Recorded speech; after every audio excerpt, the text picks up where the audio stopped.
그리고 이제 마지막 속사도 작품으로 제가 추천하고 있는 책인데요. 클레멘트 이서신이라고 하는 것입니다. 유세비우스 교회사에 처음 등장해서 클레멘트의 글이라는 부분은 둘째 서신이 있다는 것을 강구하지 말라고 되어 있습니다. 그렇다면 우리가 두 번째 보았던 클레멘트 1서신, 그 다음에 클레멘트 2서신이잖아요. 지금 클레멘트 1서신은 고린도 교회에 보낸 서신이고, 지금 여기에 속사도 시대를 마무리하는 클레멘트 2서신은 잊어버리지 마라 라고 이야기하면서 우리들에게 무명의 설교문으로 불려졌다. 그 내용, 그리스도의 신성을 확인한 후에 우리에게 허락하는 구원의 가치를 믿는 것이다. 그리스도의 신성에 관심을 가진 것. 1장에서 4장은 구원을 이루기 위해 우리는 계명들을 지켜야 한다는 것. 세상에 속하지 않고 살아야만 한다는 것. 구원을 얻을 것이라는 것. 5장 7장에서는 하늘 전쟁에 대한 이와 유사한 내용은 존 버년이 쓴 Holy War이라고 하는 책이 있어요. Holy War. 철로 역정 다음으로 유명한 책입니다. 우리말로도 번역되어 있는데, 저는 이 책을 읽으면서 그 젊을 때, 20대 때 이런 책들은 다 읽죠. 이건 나이 들어서 읽겠어요. 이게 영적 싸움이라는 거구나. 이게 영적 싸움에 대한 이야기거든요. 제가 늘 사용하는 견인에 관한 건데요. 그래서 청교도의 말기를 바라보면서 영적 싸움이라는 것이 무엇인가?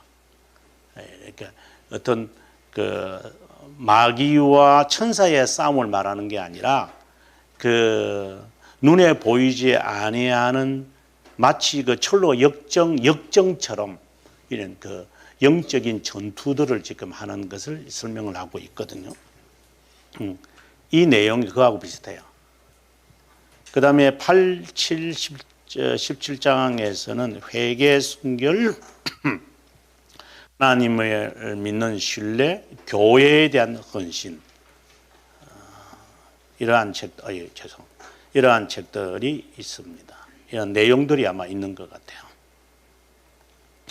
자, 그 다음에 내용을 한번 우리가 본다면 회개에 대한 내용을 제가 발췌했는데 한번 읽어보겠습니다. 실제로 제가 이렇게 소개하지만 여러분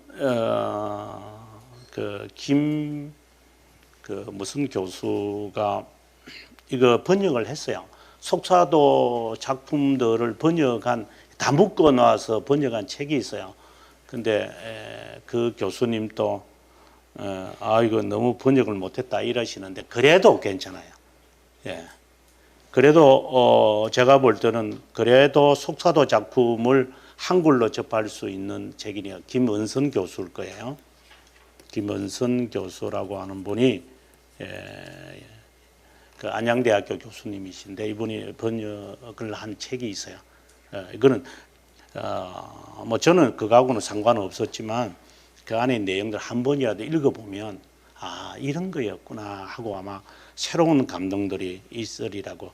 이런 책들을 보면은 좀 죄송한 이야기지만 우리나라에서 영성신학 하면서 깔짝깔짝하면서 무슨 두기둥 이런 거 있잖아요. 야기스 이런 우리나라 좀 영성신학자, 개혁신학, 영성신학자 하면서 사람들이 읽히는 책들이 있더라고요. 한국에 오니까. 그런 책 못 보게 돼요.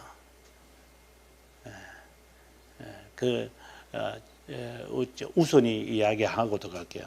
한국에 오니까 학생들이 교수님 비싼 거 한번 대접해 줬다고 저보고 스테이크 먹으러 가자 그러더라고. 제 속으로 얼마나 웃었는지. 내가 20년 동안 내 스테이크 먹다가 왔다 내가. 마음속으로 그랬지만 그래도 스테이크 먹으러 자니까 먹자 이러니까 먹기만 한데 얼마나 맛이 없는지. 스테이크 오리지널을 먹은 사람한테 한국의 그 깔짝한 그 이상한 데서 뭐 한 6개월 동안 셰프로 뭐 미국 가가지고 어디서 이렇게 어깨 건너로 베어가지고 와가지고 스테이크를 만들어서 주는 그걸 제가 그러나 저는 배고프니까 맛있게 먹죠. 맛있으니까. 그러나 제 마음은 아이고 그냥 한식집에 갈 걸 그냥 이런 생각을 한 적도 했습니다. 그와 같은 느낌이라고 제가 말씀을 드리고 싶어서 꼭 속사도 이 작품을 읽다 보면 우리나라의 영성이라고 이렇게 팔려지는 책들이 쓰레기통에 집어넣어야 할 책이라는 것을 알게 될 거예요. 모르니까 사람들이 이런 가짜들이 진짜인 것처럼 보이지 진짜를 보면 후회하게 될 겁니다. 그래서 제가 그러는 겁니다. 꼭 한번 속사도 작품들을 시간 날 때 여러분 한번 좀 문명은 좀 안 맞아도 뭐 괜찮습니다. 읽어보시면 도움이 되리라고 생각이 듭니다. 한번 볼까요? 우리가 세상에 있는 동안 늘 회개합니다.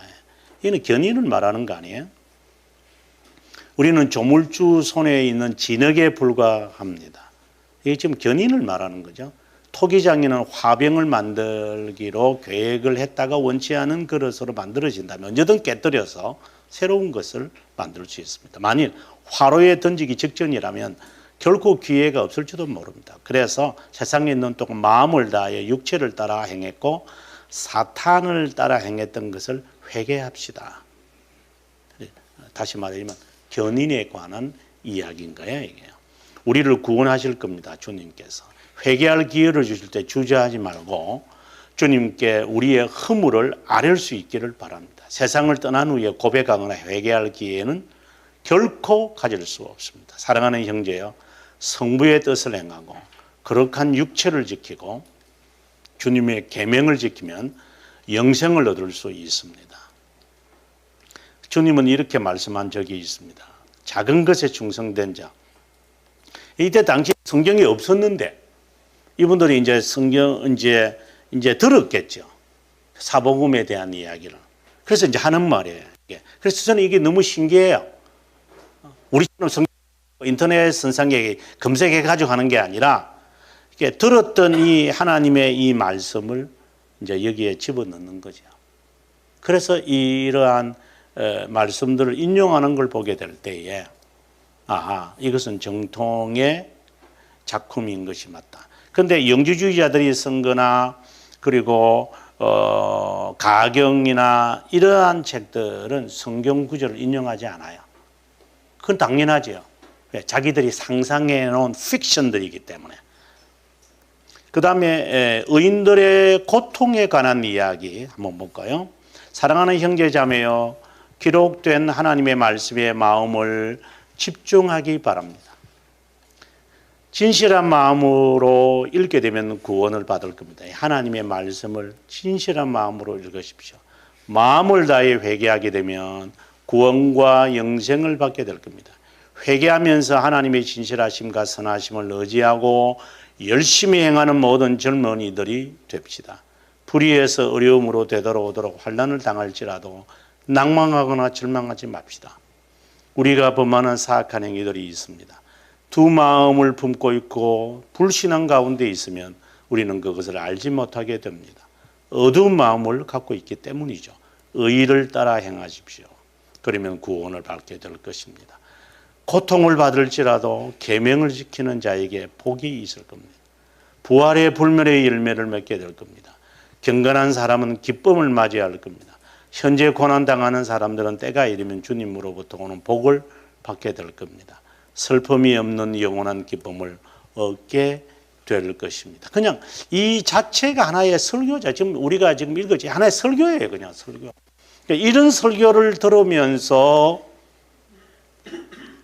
초대교회 성도들이 1, 2세기죠. 1, 2세기. 뭐 그 후에도 마찬가지겠지만 이런 설교를 들었다고 생각하셔야 돼요. 사쿠라들이 하는 설교들이 아니고 그야말로 사쿠라들이 하는 설교들이고. 설교가 뭔지를 알까요? 저는 여러분들에게 묻고 싶은 게 당신들은 설교라는 것을 알고 들었나? 설교라는 것을 분별할 줄 아나?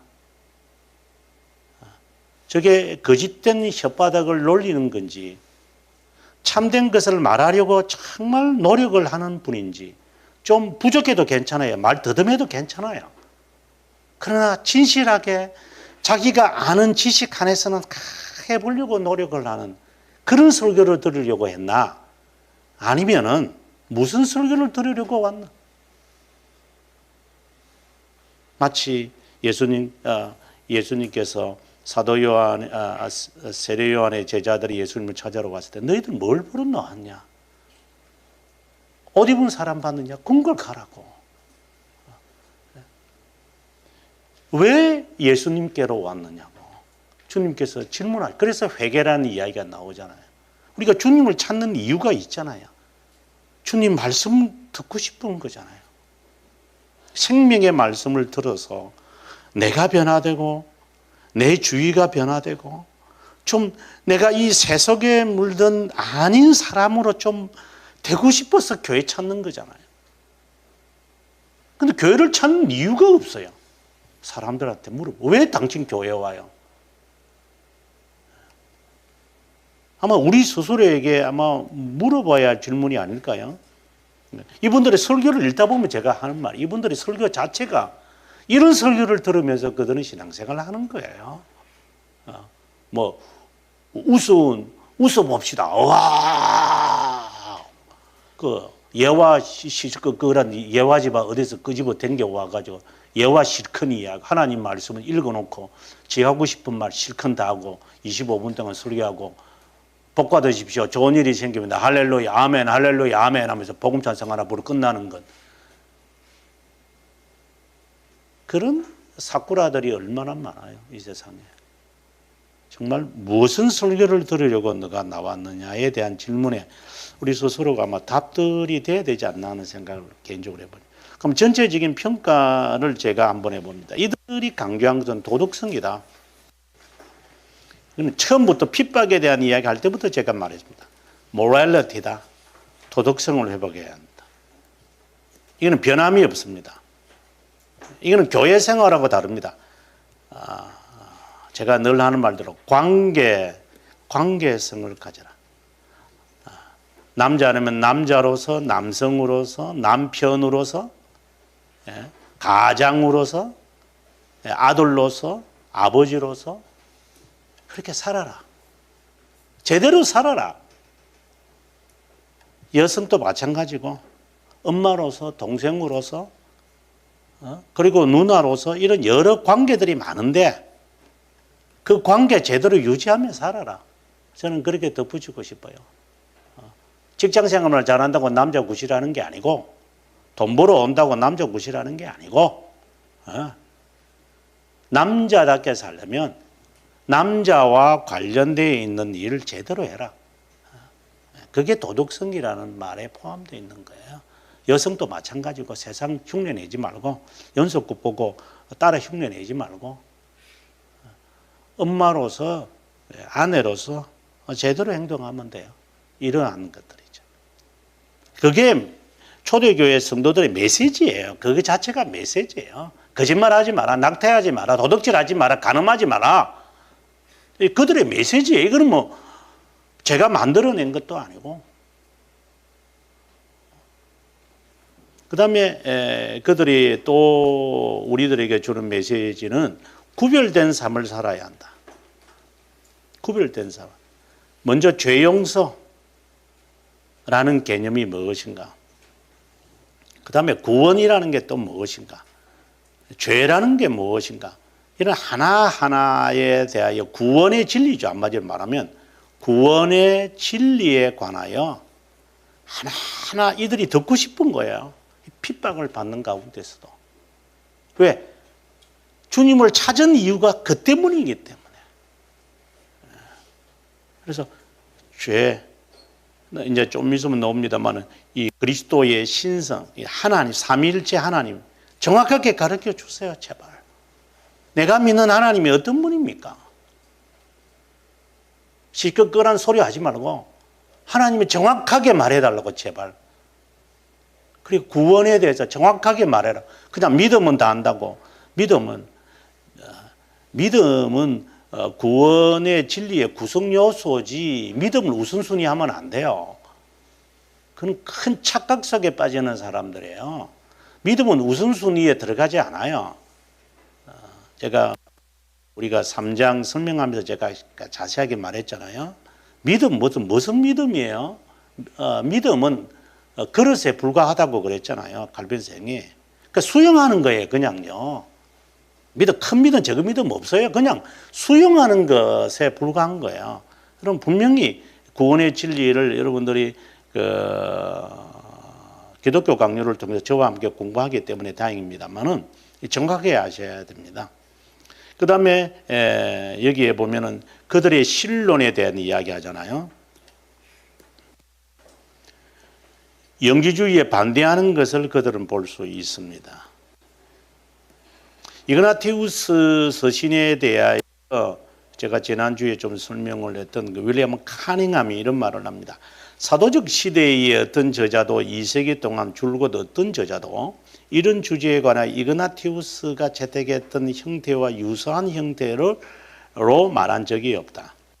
시대의 그 어떤 저자도 감독이 더 상위 계층이고 장로가 하위 계층이라는 직분, 다시 말해서 정치에 관한 이야기를 하는 겁니다. 계급이 없었다. 이그나티우스는 교회 정치에 대한 핵심이라고 그랬잖아요. 예. 그래서 로만 가톨릭은 15개를 주장하고 저희들은 7개 서신을 주장한다. 이렇게 이야기를 했죠. 그 다음에 이제 내려가면 이제 변정자에 관한 이야기가 있습니다만은 새로운 주제이기 때문에